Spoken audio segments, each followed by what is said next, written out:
रायपुर से आवत है एक जन इन्फ्लुएंसर, इट्स पिंकू देवांगन छोरी 59 डार्क सर्कल के क्रीम लेबर। तो भैया मैं आपल्याला इंस्टा में देखी रहे हो आपण हा डार्क सर्कल की क्रीम देवत हो।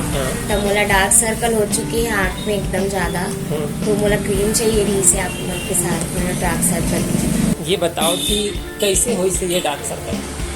रात को ज्यादा जगना, फोन ज्यादा चलाना। अच्छा, रात को ज्यादा जगना और फोन चलाए कारण आँख के नीचे थोड़ा डार्क सर्कल होना भी स्टार्ट हो है, ज्यादा हुए नहीं है ना। कोई दिक्कत वाली बात नहीं है, आप मन जो बिंदास रहो। आप मन हमारे पास ये जो क्रीम है ना, इला यूज़ करो, ठीक है। इला बस सुबह शाम फेस वॉश करके लगाना है। जैसे ही आप मन लगाए के शुरू करूँ, 1 महीना के अंदर अंदर 15 से 30 दिन के अंदर अंदर डार्क सर्कल जो है कम होकर शुरू हो जाए और चेहरा भी ग्लो करे। मतलब पूरा चेहरे में लगाना है, पूरा फेस पे। हाँ, पूरा फेस पे लगाना। संगवारी हो, यदि आप मतलब भी चाहिए ये क्रीम डार्क सर्कल के लिए तो फटाफट दुकान में आ जाओ। ऑल इंडिया होम डिलीवरी भी है भी।